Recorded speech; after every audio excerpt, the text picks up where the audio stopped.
courte introduction, en effet, en présentant les deux premiers intervenants ensemble, parce qu'ils ont, malgré la diversité et a priori des sujets très différents, ils ont quelques points communs. D'abord, le rapport à l'ethnologie, tous les deux, même si l'un discute plutôt les liens ethnologie et littérature, le deuxième ethnologie et sciences de la santé, animale ou humaine. Et puis aussi parce que tous les deux ont choisi de relire leurs travaux, de repenser leurs travaux autour des fils rouges des rencontres.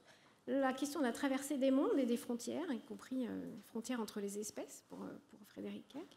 Et puis le thème après la guerre, on le verra pour l'un et pour l'autre. Alors pour les présenter rapidement, Vincent Deven est professeur de littérature à l'Université de Genève. Il travaille beaucoup sur l'histoire de l'ethnologie et les liens avec la littérature. On le disait, il a coordonné et introduit des œuvres et la publication des œuvres complètes de Claude Lévi-Strauss à la Pléiade. Il a fait un livre avec Frédéric, c'est un autre point commun qu'ils ont ensemble. Ils ont fait un livre ensemble sur Claude Lévi-Strauss. Et puis, peut-être plus représentatif de son travail, il a fait un livre qui s'appelle « L'adieu au voyage » sur l'ethnologie française entre science et littérature. Et il a choisi aujourd'hui de relire Claude Lévi-Strauss et de revenir sur 3 séquences importantes de sa vie. Je n'en dirai pas tellement plus. Les enquêtes au Brésil, New York, l'exil, et après la guerre, et la fabrique ou l'invention du structuralisme, en s'interrogeant sur l'importance de ces 3 séquences et de la circulation des idées des savants et la traversée des frontières après la guerre dans l'invention du structuralisme. Frédéric Keck est anthropologue, directeur de recherche au CNRS, il dirige le laboratoire d'anthropologie sociale. Il a aussi beaucoup travaillé sur l'histoire de l'ethnologie en publiant sur Lévi-Strauss, sur Lévi-Brûle, mais aussi, ces dernières années, beaucoup sur l'histoire des épidémies, en particulier sur la grippe aviaire, je pense à son livre « Un monde grippé », et puis aussi plus récemment le bouquin qui s'appelle « Les hommes malades des animaux ». Et lui a choisi de revisiter en particulier l'histoire de la grippe aviaire, et en tout cas en reprenant l'histoire de la grippe espagnole après la guerre, après la Première Guerre mondiale, et de montrer en quoi les imaginaires qui ont été créés à la suite de la grippe espagnole, mais aussi les récits scientifiques et les simulations qui ont été produites par toute une série de savants, ont été réactivés ces dernières années autour d'autres épidémies émergentes et réémergentes, où on voit aussi la question du franchissement des frontières des espèces, avec un passage de porcs, chauves-souris, singes. Donc voilà, on les remercie tous les deux. Ils ont vraiment fait le job, d'une certaine manière, de relire leurs travaux en essayant de tisser une analyse qui reprenne ces 2 fils rouges, à la traversée des mondes et après la guerre. Je leur laisse la parole. Merci.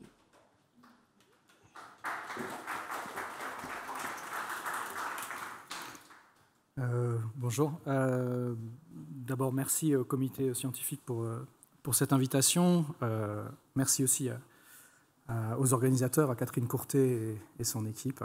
Je suis très, très content, très flatté d'être ici. Comme le disait Laetitia à l'instant, je vais essayer de faire le job, c'est-à-dire en fait de m'inscrire dans la problématique qui est celle du jour, de traverser des mondes après la guerre, en montrant le lien entre expérience de l'étranger, la traversée des mondes, l'expérience de la guerre et le projet anthropologique de comparaison des sociétés. À partir d'un cas que je connais bien, celui de Lévi-Strauss.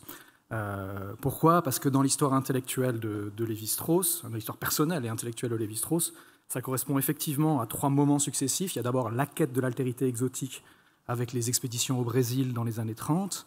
Ensuite, la fuite du régime de Vichy et des persécutions nazies avec l'exil à New York pendant la guerre.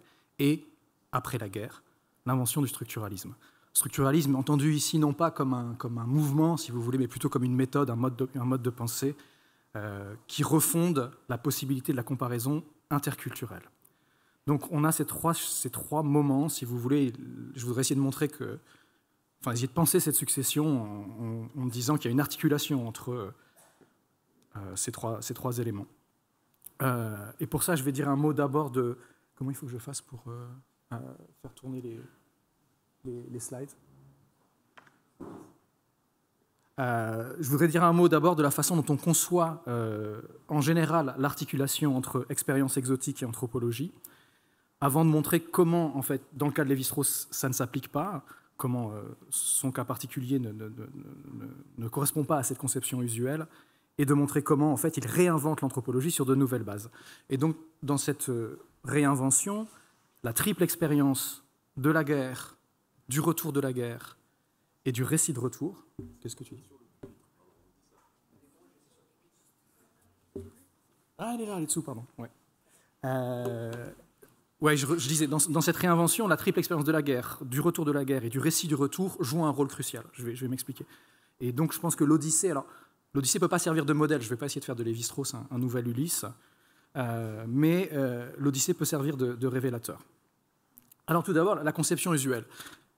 En général, on conçoit l'ethnologie comme une séquence une séquence qui est à la fois professionnelle et savante, et qui commence avec une expérience de terrain, conçue comme une immersion dans une petite communauté fondée sur l'observation participante, à la rédaction de la thèse et à l'inscription dans la profession, et finalement à l'anthropologie comme réflexion générale sur l'humanité.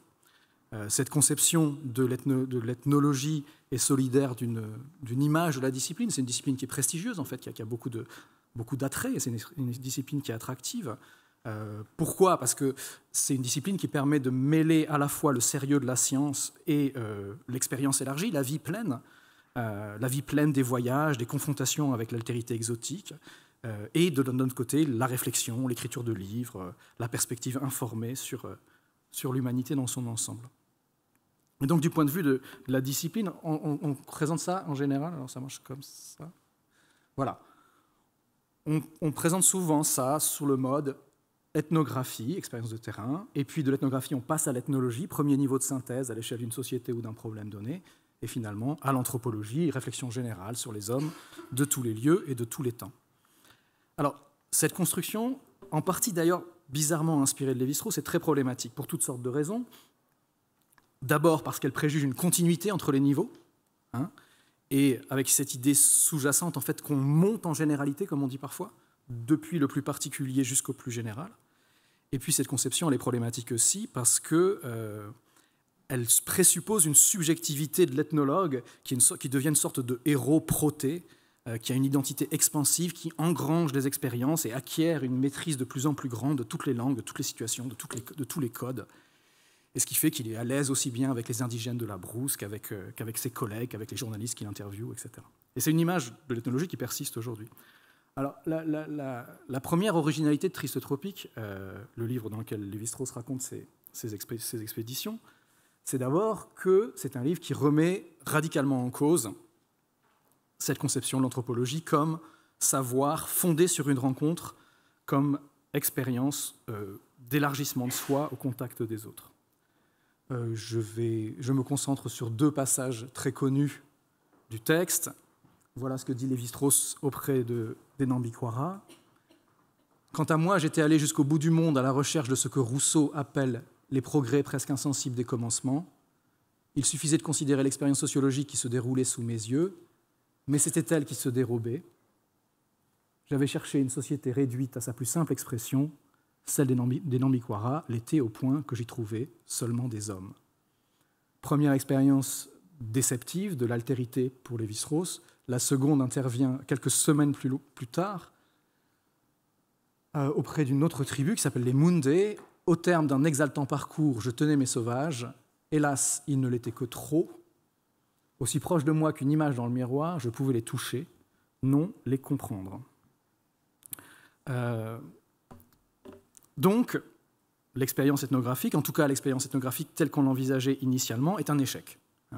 L'altérité ne se donne pas dans l'expérience. Il n'y a pas ce moment effusif de face à face avec l'autre sur lequel on pourrait fonder une compréhension.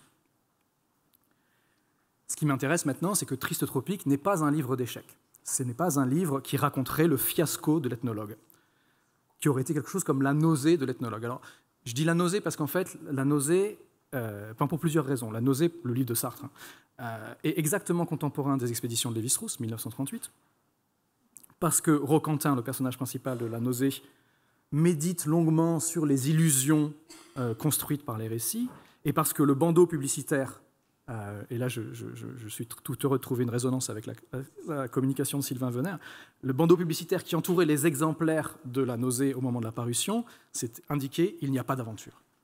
Il n'y a pas d'aventure. C'est aussi une des conclusions de Triste Tropique, il n'y a pas d'aventure. Et donc Lévi-Strauss aurait pu faire ça. Il aurait pu écrire, à la façon dont Léris, par exemple, écrit l'Afrique fantôme, il aurait pu écrire cette nausée de l'ethnologue à son retour en France en 1939. Et pour tout dire, en fait, il y pense. Il y pense. C'est-à-dire qu'il a un projet de roman, d'où vient d'ailleurs le titre Triste Tropique, il a un projet de pièce. Ce sont des projets qu'on peut dire sartriens, en fait, hein, et qui tournent autour de la question de la mauvaise foi, de la vocation, etc. Et ces projets, bon, ils restent inaboutis. C'est ça qui m'intéresse, en fait. C'est ça qui m'intéresse. Ce qu'il écrit, Lévi-Strauss, ce n'est pas La Nausée de l'ethnologue, ce sera Triste Tropique. Triste Tropique qui n'est pas un récit de voyage, même pas un récit de voyage déceptif, pessimiste, échoué, si vous voulez. Il faut prendre au sérieux la première phrase, « Je hais les voyages et les explorateurs ». Triste Tropique n'est pas un récit de voyage. C'est un travail de remémoration qui, 15 ans après les expéditions, et une guerre après les expéditions, réorganise l'expérience passée. Donc, je rétablis la chronologie, réorganise l'expérience passée, si vous voulez, et aussi rend possible l'anthropologie. Donc voilà la chronologie qui me paraît vraiment importante. Première expédition, deuxième expédition, les années 30, 1939, des projets littéraires inaboutis, et puis la guerre, la fuite et la guerre. Voyage en Inde et au Pakistan dont je ne parlerai pas, même si c'est important. 54-55, écriture de Triste Tropique, et ensuite seulement, développement de l'anthropologie structurale.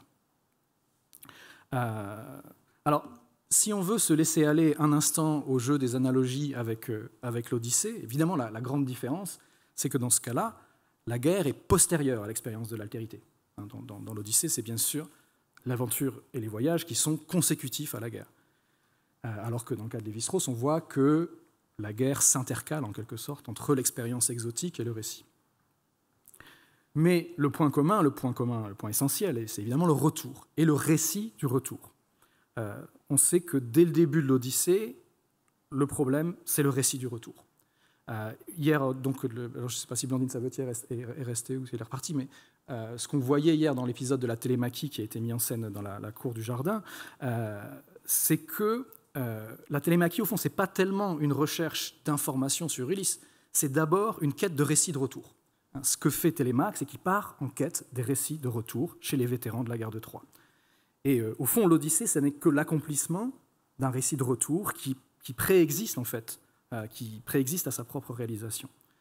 Et donc, ce qu'on retrouve ici dans cette petite chronologie schématique adaptée à Lévi-Strauss, c'est que pour qu'un voyage soit accompli, il faut qu'il y ait retour, mais que pour qu'il y ait retour, il faut qu'il y ait récit. Et ce récit, évidemment, ce n'est pas n'importe quel récit. En tout cas, la forme que prend ce récit est capitale. Et donc, ce que je voudrais dire dans les quelques minutes qui me restent, ce que je voudrais montrer, en fait, c'est que Triste Tropique est un récit de retour, au sens fort, c'est-à-dire pas simplement un texte qui relate un voyage puis un trajet, si vous voulez, de retour, mais un texte qui, comme l'Odyssée, effectue le retour, le sanctionne, mais d'abord l'accomplit. Ce n'est pas le trajet qui permet de rentrer, c'est le récit. C'est le récit qui permet de rentrer vraiment. Alors, je montre juste une toute petite... c'est juste pour faire jouer le jeu des analogies, mais je prenais cette phrase dans un texte formidable d'Italo Calvino qui s'appelle « Les Odyssées dans l'Odyssée ».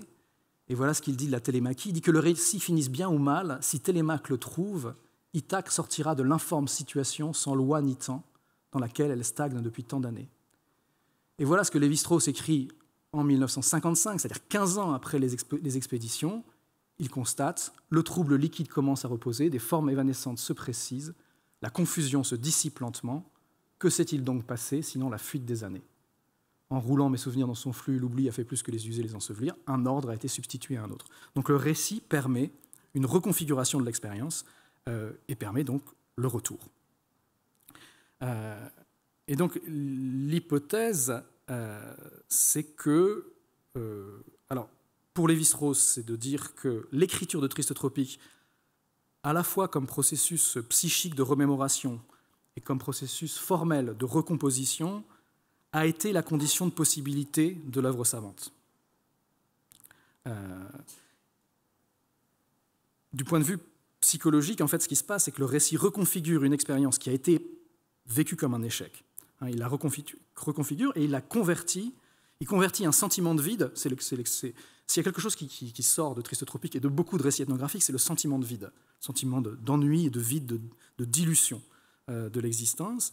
Et Triste Tropique convertit un sentiment de vide en une puissance de pensée, et convertit une rencontre manquée avec l'altérité exotique en possibilité de la comparaison interculturelle.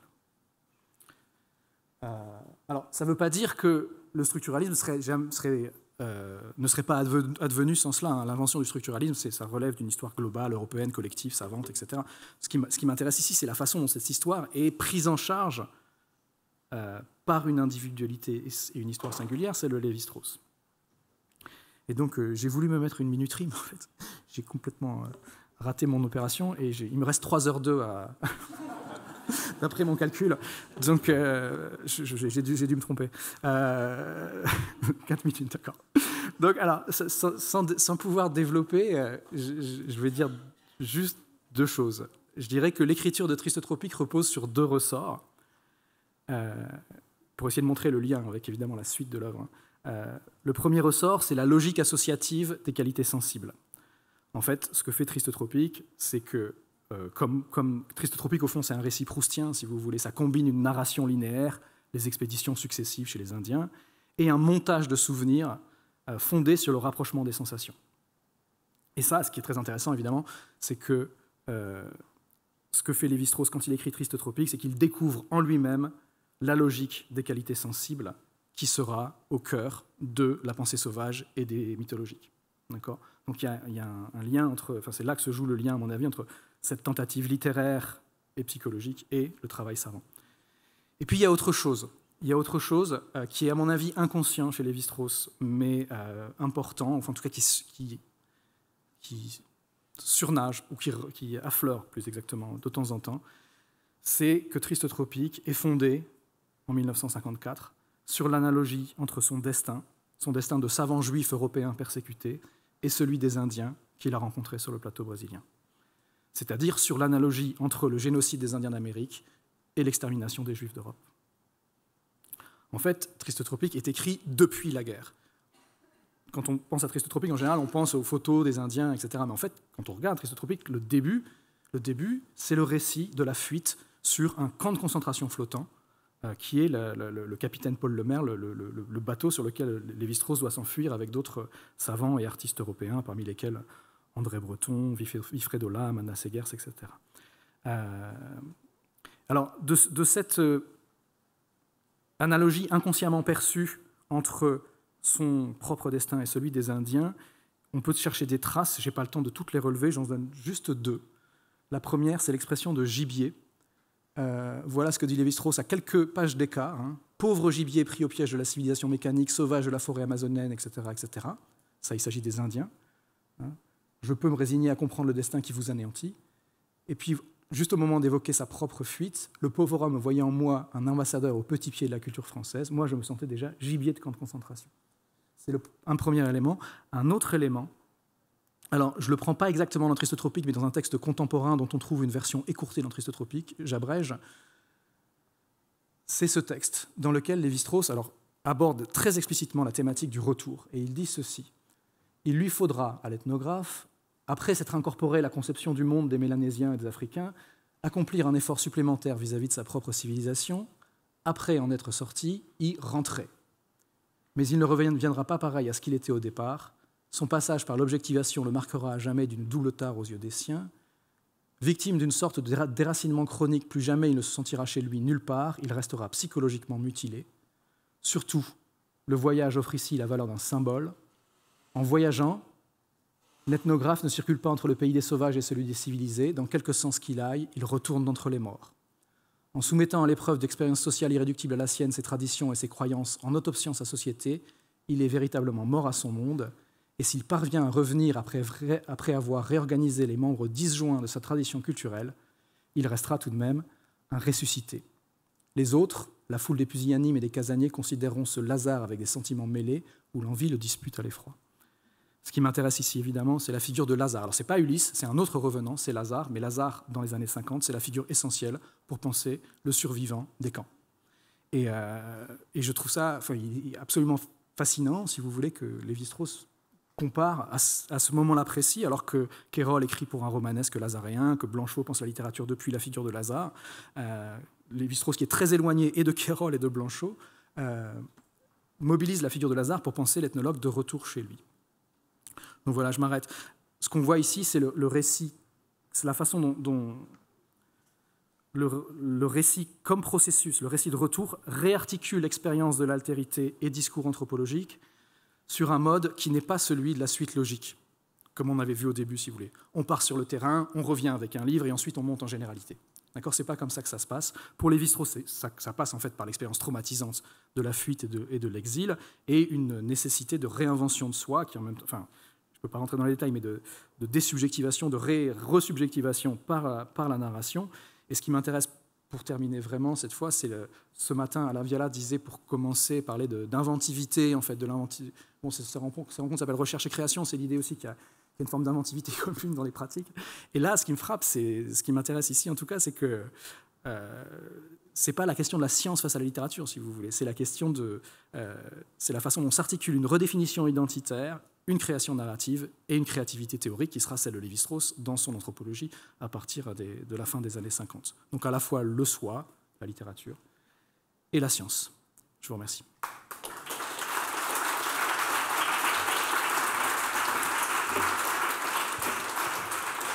Je voudrais remercier les organisateurs de m'avoir invité à cette rencontre entre recherche et théâtre. Parce que d'abord, en tant qu'enseignant-chercheur, on fait un peu du théâtre, mais aussi tout particulièrement pour moi, parce que avant d'être enseignant puis chercheur, j'ai fait 10 ans de théâtre, et mon premier rôle au théâtre, ça a été Ulysse, dans une pièce de Jean-Michel Ribes qui s'intitulait « L'Odyssée pour une tasse de thé », qui n'est pas jouée à Avignon, mais qui pourrait l'être. Cette invitation et ce souvenir m'autorisent à me confronter au plus grand anthropologue vivant, si on en juge le nombre de citations, puis l'ampleur du champ qu'il a couvert, qui est Bruno Latour, puisque je voudrais discuter avec Bruno Latour sur le type d'acteur social qu'est un microbe, puisque Latour a lancé cette question de savoir si un microbe est un acteur social en société, et puis aussi parce que Bruno Latour est à la fois un grand anthropologue et un grand homme de théâtre. Et vous connaissez peut-être ce dialogue entre Bruno Latour et Bruno Carcenti qui ont rejoué la discussion entre les deux fondateurs des sciences sociales en France, qui sont Gabriel Tarde et Émile Durkheim. Donc voilà, Bruno Latour, au moment où il écrivait donc un de ses premiers livres, Pasteur, guerre et paix chez les microbes, et puis il a dit ensuite que ses premiers travaux d'anthropologie des sciences aurait été beaucoup facilité s'il avait s'il avait connu Tarde à ce moment-là, puisque l'opposition entre Durkheim et Tarde, c'est que pour Durkheim, il y a des individus en société, la société encadrant leurs actions, alors que pour Tarde, il y a beaucoup plus de choses dans la société que des individus. Il y a tout un ensemble d'êtres, y compris des cellules, des microbes, qui sont entre eux dans des rapports d'imitation et de contagion. Alors, ce que je voudrais faire ici, et je suis très heureux de le faire après Vincent, c'est d'esquisser une autre voie, d'introduire un autre acteur dans la scène entre Tarde et Durkheim, qui est la filiation qui va de Lévi-Bruhl à Marcel Mauss à Claude Lévi-Strauss, et qui, dans ce débat, qu'est-ce qui existe finalement, est-ce que c'est les individus aussi, les microbes, les plantes, les animaux, introduit cet être qui à la fois existe et n'existe pas, qui est le virus, qui est un morceau d'information qui a la capacité de se répliquer. Donc voilà, c'est un double objectif, à la fois de discussion avec Latour sur le type d'acteur social qu'est un microbe, et aussi d'ontologie sociale, c'est-à-dire qu'est-ce que c'est les êtres qui composent la société, et tentative d'esquisse de réflexion de ce que peut être un signe, de considérer un microbe comme un signe.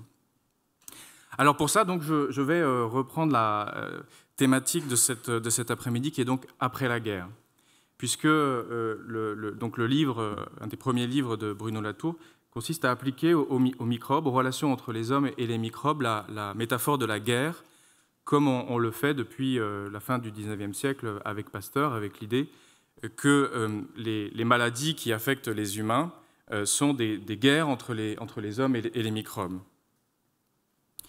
Et Latour reprend le grand roman de Tolstoï, Guerre et paix, pour essayer de renverser cette métaphore en prenant non plus le point de vue du guerrier, Napoléon ou Pasteur, qui regarde les forces se composer, mais en essayant de décrire toutes ces forces pour montrer comment elles se composent. Donc c'est à la fois les bactéries, les moutons, les éleveurs, et puis le laboratoire comme le lieu de composition de forces. Alors en faisant ça, Latour s'inscrit en fait dans un courant intellectuel qui le précédait, qui s'intitule « L'écologie des maladies infectieuses émergentes », qui consiste justement à prendre le point de vue du microbe sur l'ensemble des milieux qu'il traverse. Et un des fondateurs de ce courant, c'est Joshua Lederberg, qui était prix Nobel de médecine en 1958, qui a donc écrit plus tard dans Science en 2000 « Il est temps d'abandonner la vieille métaphore de la guerre entre les hommes et les microbes pour promouvoir une autre métaphore plus écologiquement informée, qui inclut le point de vue du microbe sur l'infection. » Et puis l'autre grande figure de ce courant, c'est René Dubos, qui est un médecin français spécialiste des bactéries du sol à l'Institut Rockefeller de New York, qui déclarait en 1959 « La nature contre-attaque, nous devons courir pour rester à la même place ». Et il parlait ici des antibiotiques et des premières prises de conscience que les microbes développaient des résistances aux antibiotiques et qu'il allait falloir inventer des nouveaux antibiotiques ou de nouveaux vaccins pour surmonter ces résistances. Alors, quand on lit ces médecins qui publient dans des grandes revues scientifiques, on se dit qu'on n'est plus dans le naturalisme au sens de Philippe Descola, c'est-à-dire la séparation entre les hommes et la nature, mais on est dans une forme d'animisme où il y aurait véritablement une guerre entre les hommes et les microbes, et il faudrait prendre le point de vue de l'ennemi pour en anticiper les stratégies.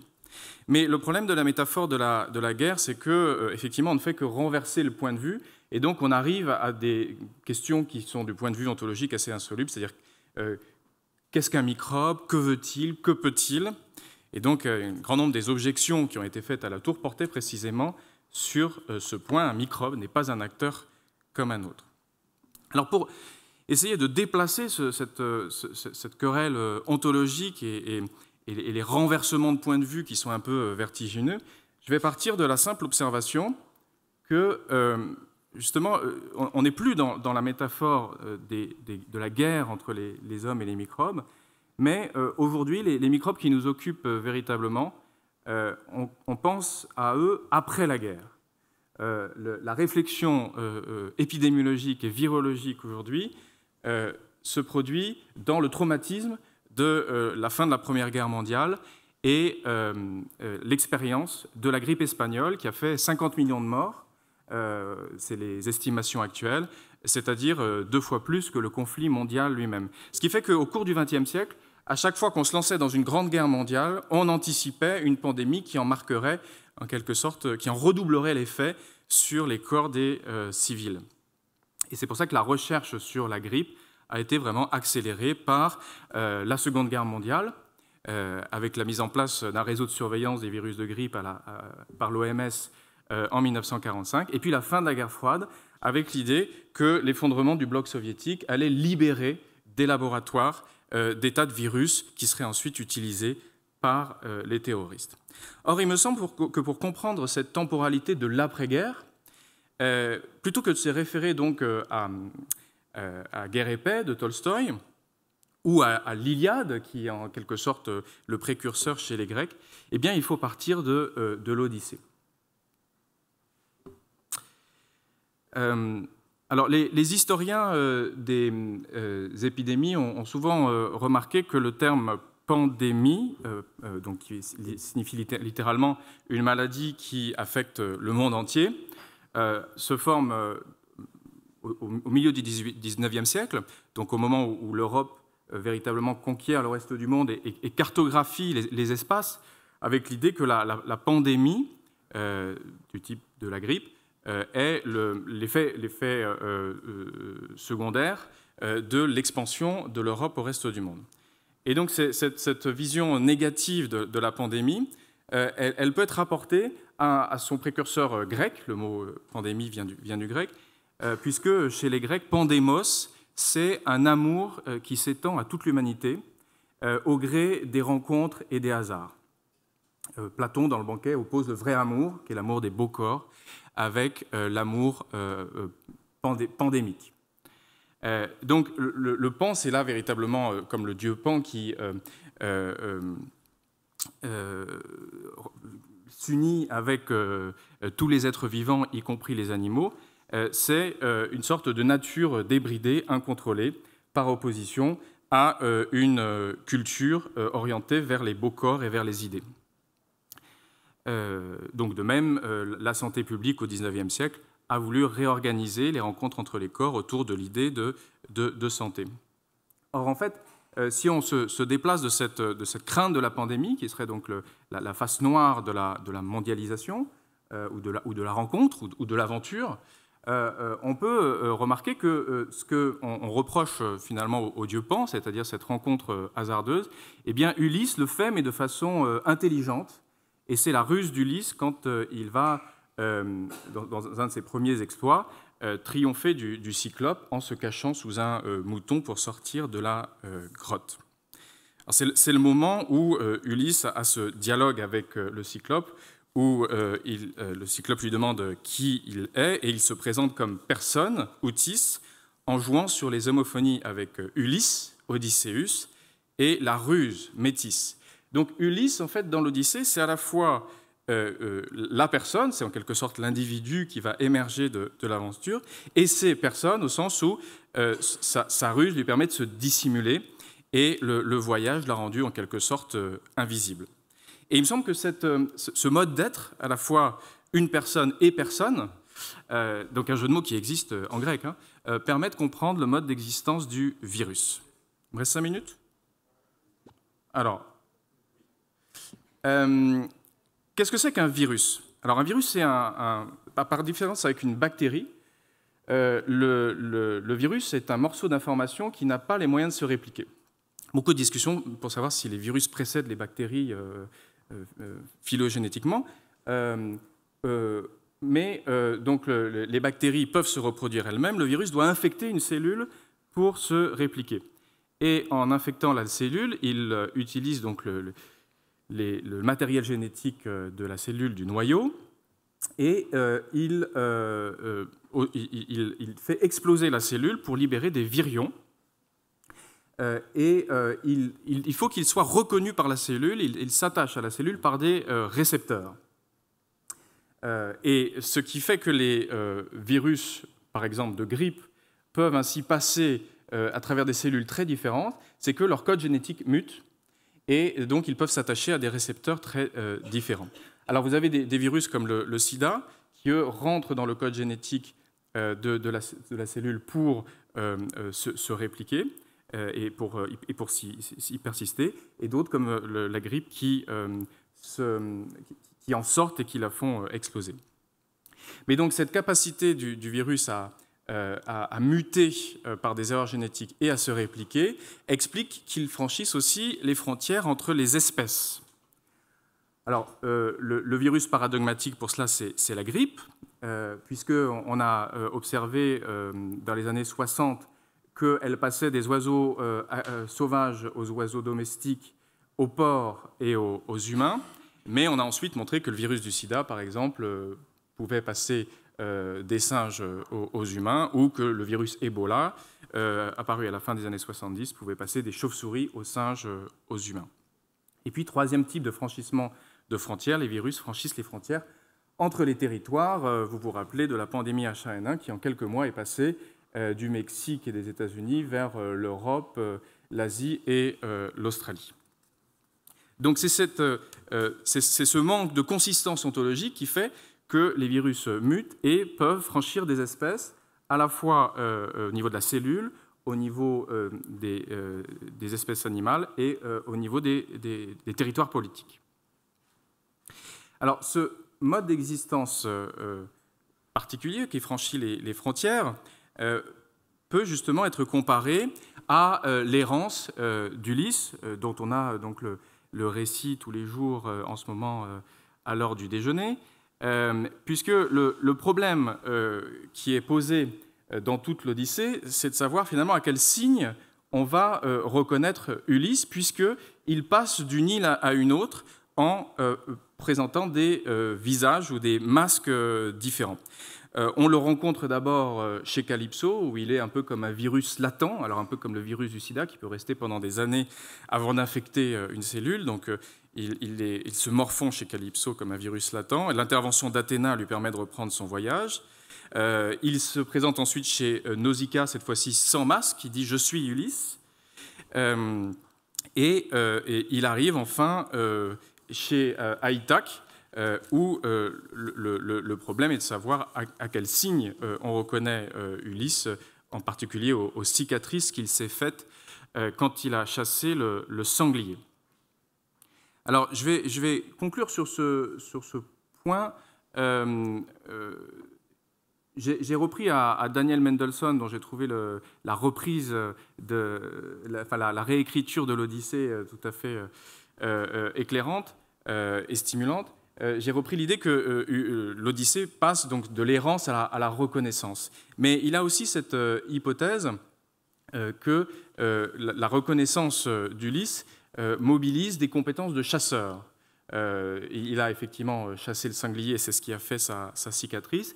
Et puis, le combat contre les prétendants est une épreuve d'usage d'un arc qui est considéré donc comme un instrument de communication avec les animaux. Et c'est parce que Ulysse sait utiliser l'arc que sa famille, Pénélope et Télémaque, le reconnaît. Donc, on a véritablement dans le récit de l'Odyssée des mutations d'un virus qui, si elles ne sont pas reconnues, peuvent être prises comme des pathologies, comme le renversement du monde, et si elles donnent lieu à une reconnaissance, peuvent produire quelque chose comme un monde commun, une maison qui peut être à nouveau habitée par Ulysse et les siens. Mais il faut rappeler que le récit de l'Odyssée n'est pas la fin de la guerre. Il ne s'agit pas du tout d'un retour idéal chez soi et d'une clôture du récit, mais il s'agit plutôt de préparer la nouvelle guerre, puisque Ulysse va devoir repartir, en fait, mais il va repartir avec les siens. Et donc, pour revenir à la discussion que j'ai proposée tout à l'heure avec l'anthropologie de Bruno Latour, finalement, au lieu d'une guerre dans laquelle les camps en présence essayent de prévoir les mouvements du camp adverse, on a ici plutôt des vivants qui essayent de préparer la prochaine guerre à partir des signes qu'ils reçoivent de la précédente guerre. Et donc tout le problème de l'Odyssée peut être résumé par cette question aujourd'hui très contemporaine: comment préparer le retour du combattant s'il se présente sous une nouvelle forme? Merci de votre attention.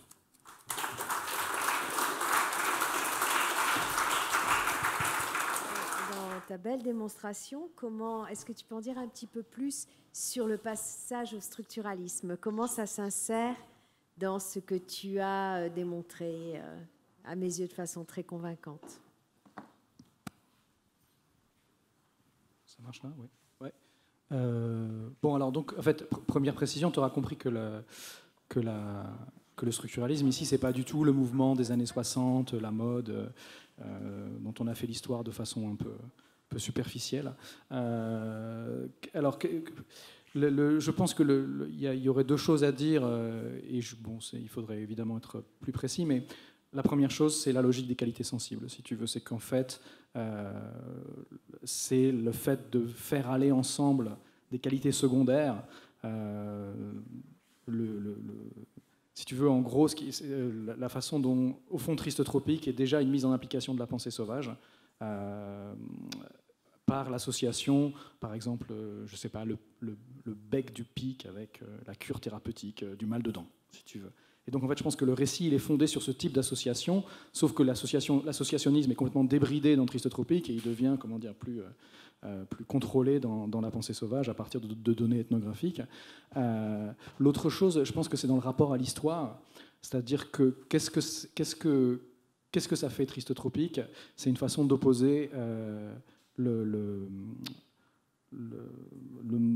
l'ordre logique à l'ordre historique. Et donc, à la fin du passage que j'ai lu, là, que sur un ordre s'est substitué à un autre, Lévi-Strauss dit aussi un architecte plus subtil ou plus sage que mon histoire a dessiné des plans. Et donc il s'agit en fait il y a cette idée que l'histoire est une force anthropique, si tu veux, dont on ne peut rien dire. C'est la modernité occidentale fondamentalement qui brise tout ce qu'elle touche, et que donc on peut essayer de fonder la comparaison des sociétés sur les vestiges que cette histoire catastrophique laisse surnager, si tu veux. Et ces vestiges, c'est sur cette base-là qu'on va réussir à faire des comparaisons entre sociétés. Voilà, c'est un peu rapide, mais en gros, c'est ça, quoi. C'est toujours à propos de Lévi-Strauss. Il me semble qu'il y a des éléments qui pourraient peut-être changer un tout petit peu la description de l'histoire, parce que vous n'avez pas cité le travail de 1947 sur la vie sociale des Indiens Nambikwara, qui est quand même une ethnographie, donc une tentative scientifique de Lévi-Strauss, qui n'a rien à voir avec Triste Tropique et cet aspect très autobiographique par ailleurs. Hein. Bon, c'est-à-dire il raconte sa vie bien avant d'aller au Brésil, hein, mais donc il a fait une tentative scientifique. Et puis, effectivement, ce que connaissent tous les élèves aussi, c'est Race et Histoire, qui est de 51, me semble-t-il, et dans lequel on trouve un petit peu son pessimisme sur l'évolution des civilisations, qui est déjà prêt pour la suite, quoi, hein, je dirais. Bon, voilà.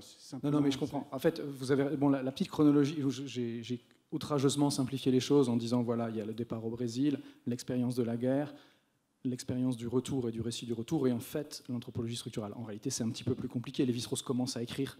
Il écrit en particulier la vie familiale et sociale des Indiens Nambikwara, qui est sa thèse en 1947, à son retour. Il écrit aussi les structures élémentaires de la parenté.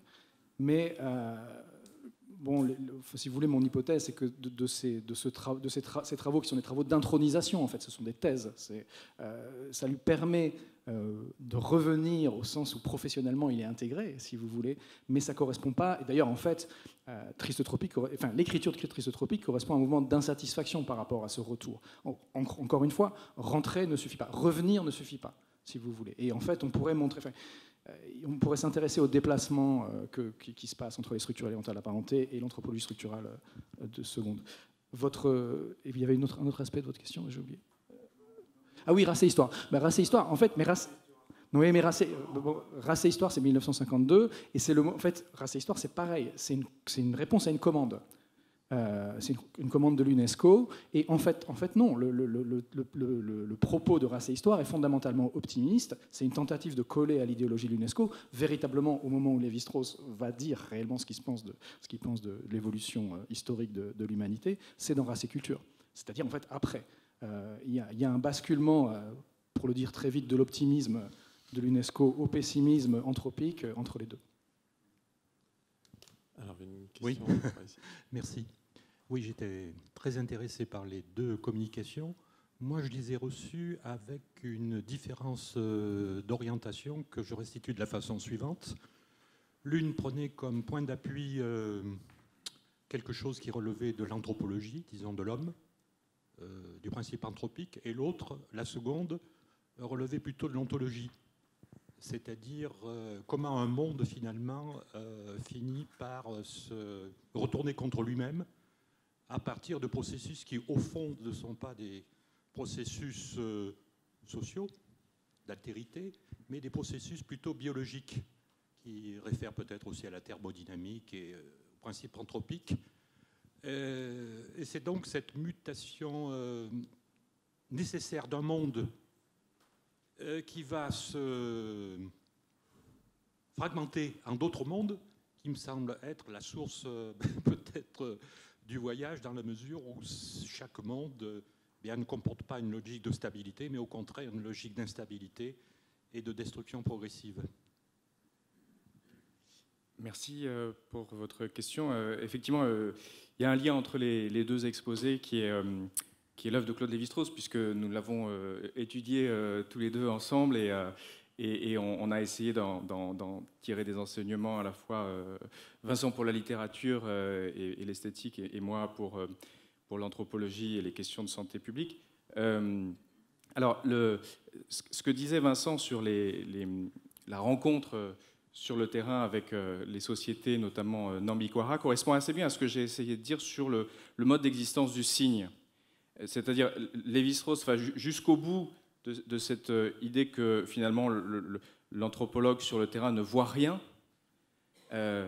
et que tout ce qu'on lui a enseigné à collecter perd son sens quand il va au bout de sa quête et de son désir d'aventure. Mais il reste que dans la rencontre avec les individus les plus démunis qui soient, qui sont les Nambikwara, il y a un échange de signes, alors qui est le fait que les Nambikwara réinventent devant lui des règles d'alliance qu'il va mettre en lien avec les dessins des Kaduveo sur le visage. Et peu à peu, Lévi-Strauss reconstitue un monde à partir des signes qui, en eux-mêmes, n'ont pas d'existence ontologique pleine. Puisque ce sont des dessins sur des bouches ou des règles d'échange. Alors, là où il va retrouver la sociologie durkheimienne et Mauss, c'est de dire que ces signes constituent la vie sociale et que la vie sociale se rajoute à la vie biologique, justement. Puisque c'est dans le dénuement biologique qu'on arrive à reconstituer du social. Et ça, c'est la grande coupure que fait Lévi-Strauss dans les structures élémentaires de la parenté entre nature et culture. C'est un moment de lutte contre le racisme, justement, au sortir de la Seconde Guerre mondiale. Ce qui est intéressant, c'est que dans l'évolution de la pensée de Lévi-Strauss, il va progressivement réintégrer dans sa conception du signe et des échanges de signes les phénomènes politiques, en parcourant tout le continent amérindien avec les grandes foires d'Amérique du Nord, et aussi les phénomènes microbiologiques, puisqu'il va s'intéresser aux échanges biologiques, les signaux entre les cellules, les amibes, les pathologies qui vont affecter la Nouvelle-Guinée comme le kourou. Et donc, progressivement, alors, est-ce que ça va jusqu'à une ontologie? Ça, c'est très difficile à établir, mais progressivement, il va rajouter des niveaux sur lesquels se fait l'échange de signes.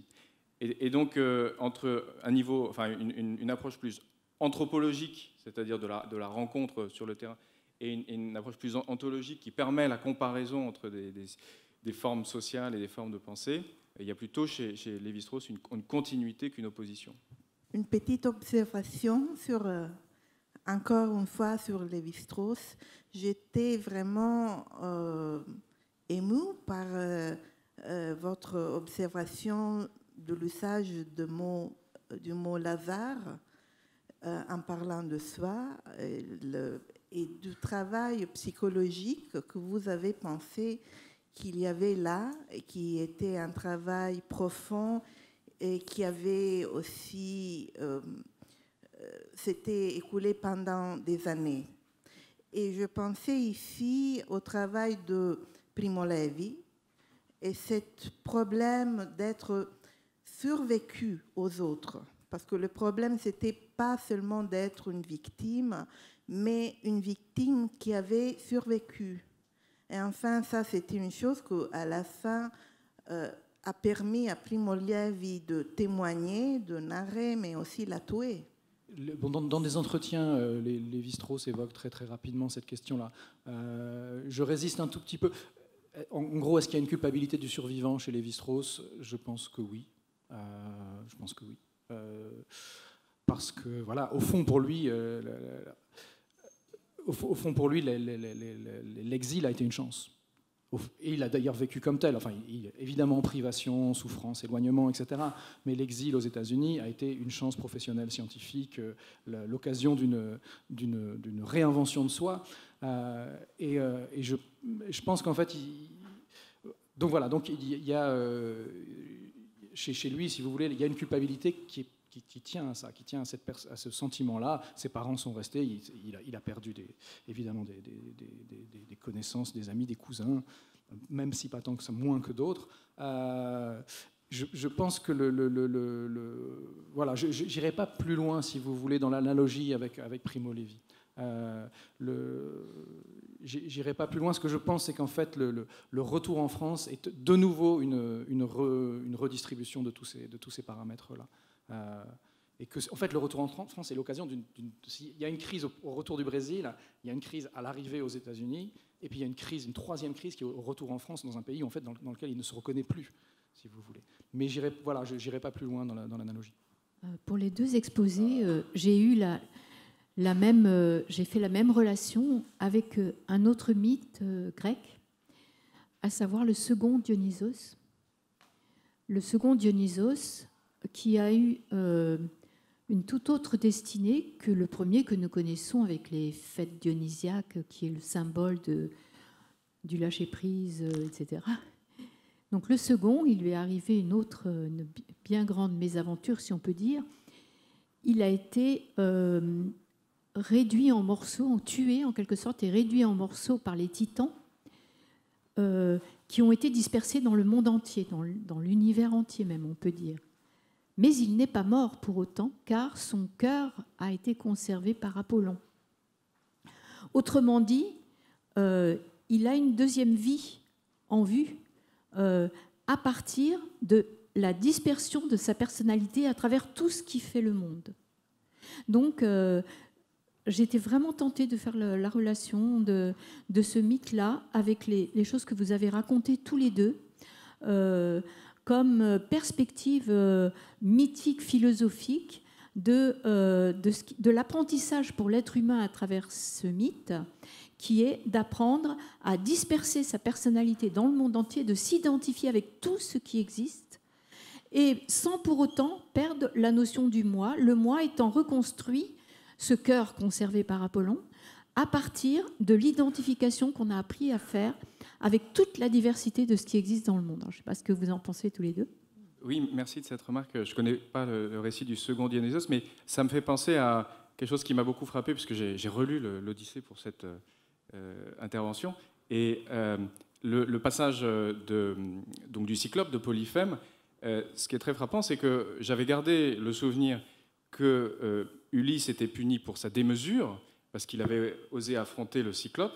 Donc je pensais que voilà, Ulysse était l'individu moderne qui était capable d'affronter le géant et de mener son équipage. Et en fait, Ulysse arrive à défier le Cyclope par sa ruse, tout simplement, donc en se cachant sous les moutons et en ayant cette idée du jeu de mots qui est géniale, qui lui permet d'éviter que le Cyclope lance l'alerte au moment où il sort de l'île. Et le moment d'hubris, de démesure, qui va condamner Ulysse, c'est qu'il est sur son bateau, il pourrait rentrer tranquillement chez lui à Ithaque, et là il défie le Cyclope, il lui dit je ne suis pas personne, je suis Ulysse. Et là le Cyclope dit Ulysse, je te maudis, et il demande à Poséidon de le condamner à cette grande errance jusqu'à rentrer chez lui. Donc ça veut dire que le moment de la ruse est tout à fait positif en lui-même. C'est le moment où, se rengorgeant de son exploit, là Ulysse abandonne toute l'ambivalence ontologique du je suis personne et je suis une personne pour dire je suis Ulysse. Et là c'est effectivement toute la tragédie de l'individu moderne qui ne se contente pas de ses errances, mais qui veut le marquer du sceau de sa subjectivité. J'ai le plaisir d'inviter maintenant Anne Piéjus. En tant que musicologue dans l'organisation de ces journées, j'ai rarement l'occasion de recevoir d'autres musicologues, donc j'en suis plus particulièrement heureux. Anne Piéjus est spécialiste de la musique du théâtre, des formes, disons, théâtro-musicales, on va dire, des XVIe et XVIIe siècles, qu'elle a à la fois édité, présenté dans des ouvrages, des musées, et donc à la scène. Et elle ne va pas nous parler vraiment d'après la guerre, elle va se confronter à un cliché qui nous colle au basque dès qu'on travaille sur la musique qui fait la paix sociale, qui adoucit les mœurs. Donc ça va être plutôt après la guerre, si j'ai bien compris. Bon, avant de commencer, je voudrais remercier le comité scientifique pour son invitation, ainsi que Catherine Courtet et toute son équipe pour la parfaite organisation de ces rencontres, et vous dire le plaisir que j'ai à venir vous parler de musique et d'harmonie sociale à l'époque moderne. Comme Nicolas vient de le dire, le lien direct avec le thème « Après la guerre » est douteux, et pour le dire autrement, l'idée d'une musique qui dépasse les frontières et qui aille avec l'autre est particulièrement problématique à l'époque qui nous occupe. En effet, les rapports qu'entretient la musique avec la paix ou même avec l'harmonie sociale n'ont à l'époque moderne rien d'évident. Dans l'Europe des XVIe et XVIIe siècles, marquée par les schismes religieux et les déchirements géopolitiques, la musique a joué un rôle politique de premier plan. Ça, c'est absolument incontestable. Sa forte intégration à la propagande, notamment par l'affirmation d'une hégémonie culturelle, en a fait un vecteur puissant des identités nationales et régionales. Elle est aussi un instrument de conquête religieuse, une composante de la diplomatie, un domaine sur lequel on commence seulement à travailler vraiment, et un moyen, bien entendu, de contrôle du corps social. Tout cela à l'échelle des États, mais aussi des communautés, puisque la musique figure en bonne place dans les rivalités et les luttes incessantes pour l'occupation de l'espace public. Parce qu'elle exprime souvent une identité collective, qu'elle s'impose comme marqueur confessionnel aussi, la musique bien souvent militante défend, affirme, agresse. En France, au XVIe et au XVIIe siècle, on le dit assez peu, mais il y en a des vestiges matériels, la rivalité sonore entre protestants et catholiques a justifié qu'on édifie des murs. Et dans le nord de l'Italie, à la même époque, la défense des frontières de la catholicité contre, je cite, la peste luthérienne, c'est-à-dire en fait le calvinisme, donc de ce qui est aujourd'hui les cantons suisses, s'est appuyée sur la presse musicale qui a imprimé à tour de bras des chansons catholiques dans un esprit qui évoque qu'il y a quelque chose d'une guerre de tranchées et en tout cas pas d'un concert angélique.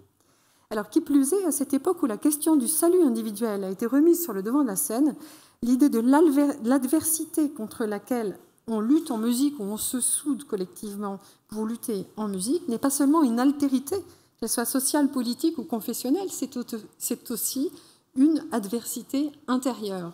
Et le premier emploi de la musique dans les décennies qui ont suivi les réformes religieuses a été sans aucun doute catéchétique, spirituel, éducatif.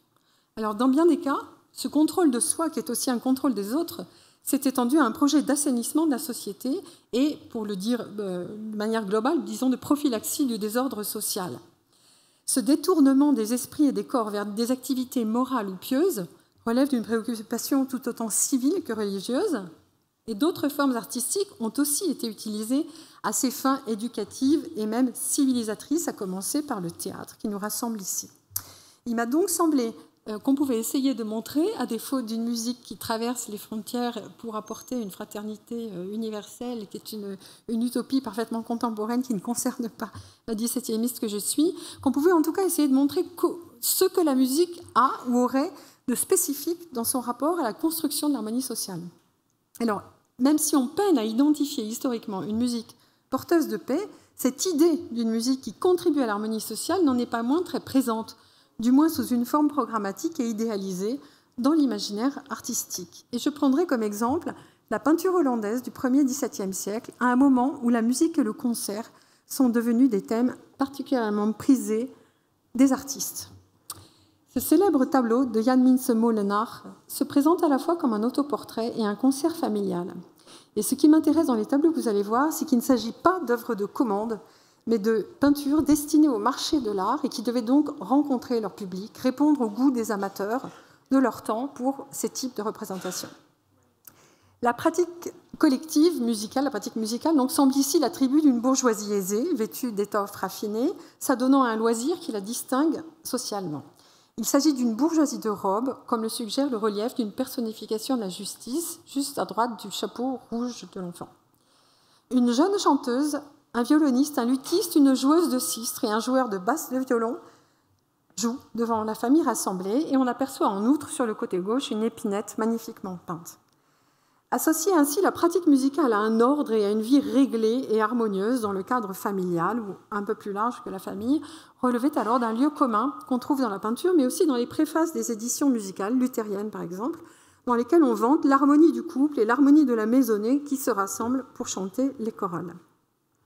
L'ordre social représenté ici dans un portrait de famille apparaît dans d'autres tableaux à sujet musical du même artiste, notamment le plus célèbre d'entre tous, qui est de 2 ans antérieur. On est ici en 1633.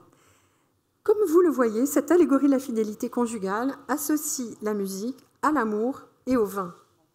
Le juste usage des plaisirs des sens s'oppose ici explicitement à l'excès, à la débauche et à la discorde. Car pendant que les jeunes nobles s'adonnent avec mesure au plaisir des sens, à gauche, des paysans se battent. La question centrale n'est cependant pas celle d'un clivage social. D'ailleurs, on trouve précisément dans la peinture hollandaise de cette époque les rares représentations d'une musique qui dépasse les frontières sociales et qui associe le temps d'une réjouissance de jeunes nobles aux paysans. Ce qui m'intéresse ici davantage, c'est de voir associer musique, amour et vin, placés sous le signe de l'harmonie, de la mesure et de la tempérance. L'homme qui, au centre du tableau, verse de l'eau dans son vin, adopte en effet le geste canonique de la tempérance, qui est l'une des vertus cardinales. Cette vertu de tempérance était également présente dans la réflexion des compositeurs de cette génération. Là, on est là dans les années 1620-1630. On la trouve par exemple chez Monteverdi, qui tente de classifier les styles musicaux propres à exprimer les passions. Dans la préface de son célèbre 8e et dernier livre de madrigaux, publié en 1638, il distingue les styles agités, doux et tempérés, ce dernier constituant une sorte de juste milieu propre à peindre les affects maîtrisés. Alors, si la tempérance, qui est figurée ici par une certaine manière de consommer le vin, mettre de l'eau dans son vin, se trouve si souvent associée à la musique, c'est parce qu'en vertu des théories musicales antiques reformulées à la Renaissance, la musique recèle un principe de cohésion des éléments et des êtres. Parce qu'elle repose sur des rapports numériques, elle serait facteur d'équilibre ou de déséquilibre, aussi bien individuel que collectif. Selon ces théories d'origine pythagoricienne, l'équilibre des consonances et des dissonances dans la polyphonie, mais aussi les proportions rythmiques, elles-mêmes liées au pouls humain, produiraient des effets psychiques, mais aussi des effets somatiques, spirituels et, bien entendu, relationnels par voie de conséquence. Dans les 2 tableaux que vous avez vus, l'équilibre individuel et collectif que procure la musique se manifeste à travers une gestuelle bien particulière, que vous voyez ici dans l'allégorie, ici dans le concert familial. Il ne s'agit pas d'un geste de surprise, ni d'une invitation à la modération, ni d'un avertissement. Ces jeunes chanteuses battent la mesure. À la génération de Molenaar, un grand nombre de représentations de l'harmonie sociale et de la tempérance intègrent ce geste de battue musicale. Le geste de battue musicale, qui est donc un geste très visible, qui avait progressivement remplacé l'ancien tactus, et les théories de la fin du XVIe siècle s'étendent sur le remplacement du tactus traditionnel par la battue. Ici, vous le voyez, en 1623, même année, dans une allégorie de la tempérance, due à Cornelis van Arlem, avec les attributs de la tempérance, mais aussi la petite main qui bat la mesure devant le livre de musique. On la voit ici chez Honthorst, qui y intègre volontiers une dimension parodique, c'est la même année, 1623. On la trouve dans plusieurs tableaux de Beilert, comme ici. On est ici en 1640, chez un de ses contemporains, Bronkhorst, encore une fois. Un peu plus tard, ici, dans un concert peint par l'atelier de Jan Mittens, encore une fois, qui associe lui aussi la musique mesurée par la battue à un amour tempéré, ou bien dans ce très célèbre tableau de Vermeer que vous devez connaître, qui date de entre 1663 et 1666. Ce ne sont que quelques exemples. Dans le concert de famille, la battue musicale est un geste purement symbolique, puisqu'en réalité, aucun des musiciens ne regarde la toute jeune chanteuse qui bat la mesure. Pas plus qu'ils ne lisent leur partie musicale. Vous voyez que la partie de bassus, que devrait jouer le jeune homme au centre, gisse sur le côté, sur le sol, à côté de sa basse de violon. La représentation de cette musique mesurée, qui ordonnerait le groupe ou qui symboliserait une forme d'harmonie sociale, n'a donc rien de réaliste. Dans ce tableau, Molenaar représente avec une insistance très particulière le rapport entre l'harmonie musicale familiale et le motif du temps. Au temps musical représenté par la battue se superpose en effet une autre temporalité, celle topique du temps qui passe, un motif qui se qui se lie à travers la représentation de la génération humaine, puisque, inscrite ici dans une généalogie, la musique se pratique devant les ancêtres, portraiturés à l'arrière-plan, la galerie de patriarches au milieu du tableau, la génération des aînés sur la gauche, et jusqu'aux enfants qui n'y participent pas encore. S'y ajoutent des motifs qui relient sans ambiguïté cette représentation de l'harmonie au thème de la vanité.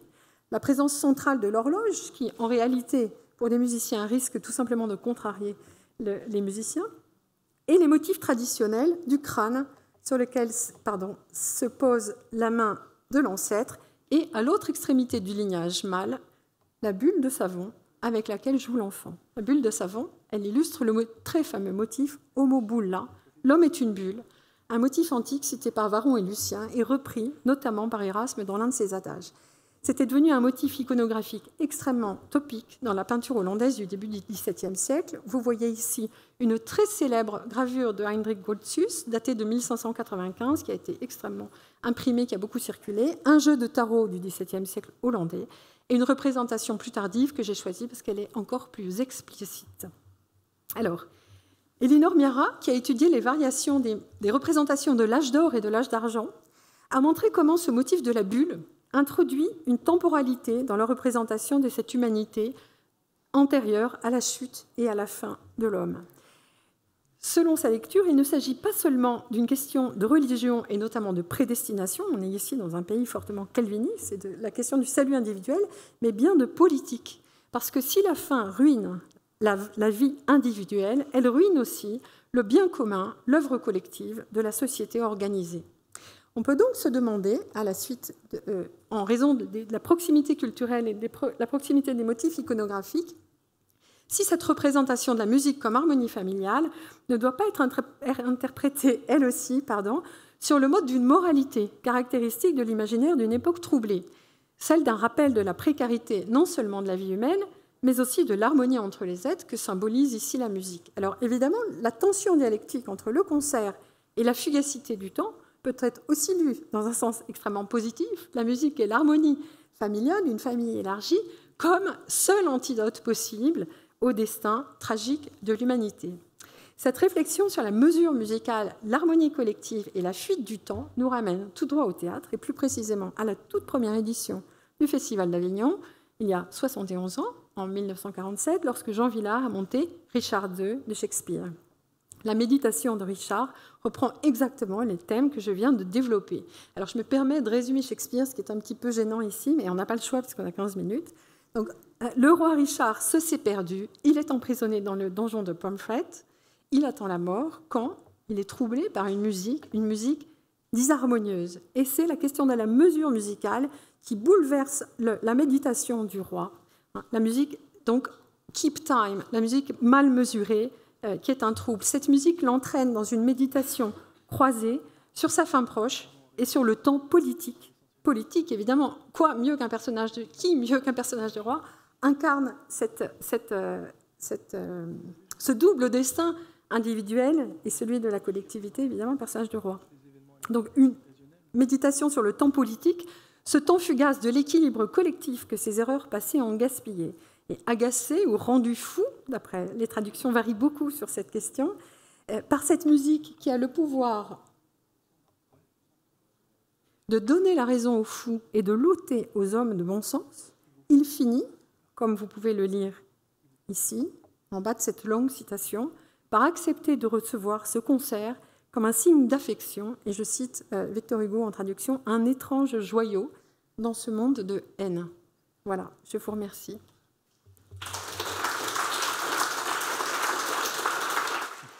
Très admiratif de tout son exposé sur musique et tempérance, mais en t'écoutant, je me demandais, puisqu'il y a aussi une musique guerrière, que dit-on de la musique guerrière? Est-ce que la musique guerrière, dans la mesure où la tempérance assure l'accord universel, est-ce que la musique guerrière doit être fondée sur des effets de discordance, de désaccord?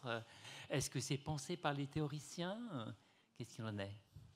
J'ai envie de faire deux réponses. La première, c'est que quand on théorise les effets de la musique, qu'on soit un théoricien de musique, qu'on fasse métier de musicien ou qu'on soit un penseur qui parle de la musique sans la pratiquer, la perspective est toujours quand même plutôt civilisatrice et morale qu'un encouragement à l'utilisation massive du mode phrygien pour défaire le peu de paix qu'on a réussi à construire. Ça, c'est évidemment une première évidence. D'autre part, si les styles ont été comme ça, si le style tempéré a eu cette place, c'est parce qu'on est en pleine explosion de la rhétorique musicale, du moment où les compositeurs s'emparent, en tout cas d'une rhétorique conçue comme un réservoir de figures.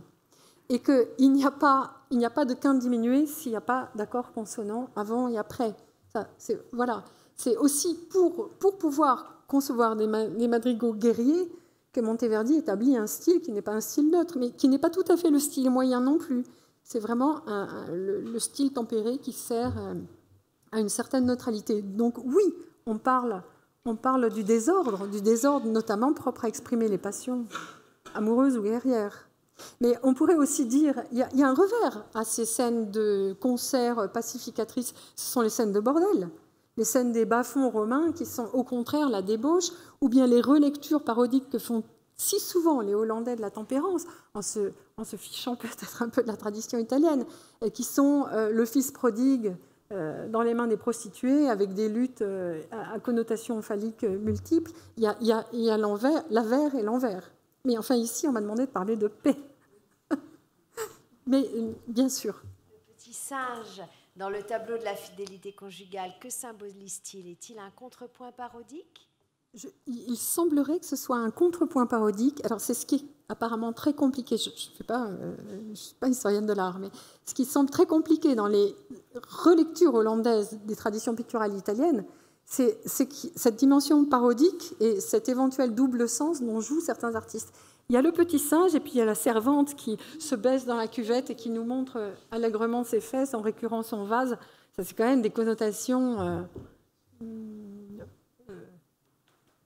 je pense, qui contredisent cette idée d'harmonie conjugale. Mais bon, voilà, concordat discord, il y a le propos et son faire-valoir ou son contraire dans le même tableau.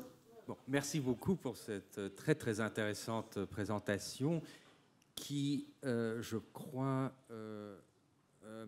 individualise un certain moment, autant dans l'évolution de la peinture que de la musique, que de l'utilisation métaphorique des modes musicaux, comme le fait par exemple Poussin dans ses fameux carnets pour structurer ses propres conceptions. Maintenant, nous sommes aussi à un moment où apparaît justement une conception non aristotélicienne de la théorie des vertus, avec l'apparition de la théorie du conatus. Alors, est-ce que, selon vous, il y aurait là aussi la possibilité d'observer en parallèle un tel basculement dans l'histoire de la peinture et de la musique?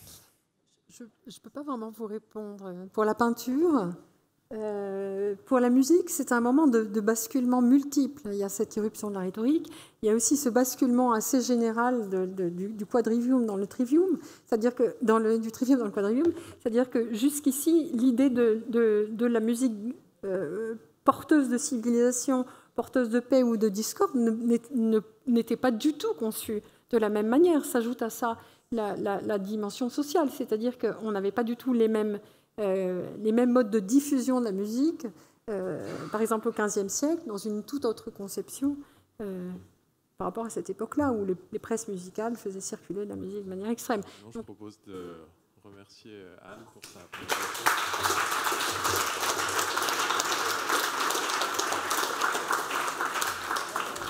Merci à tous les intervenants et toutes les intervenantes de cette journée.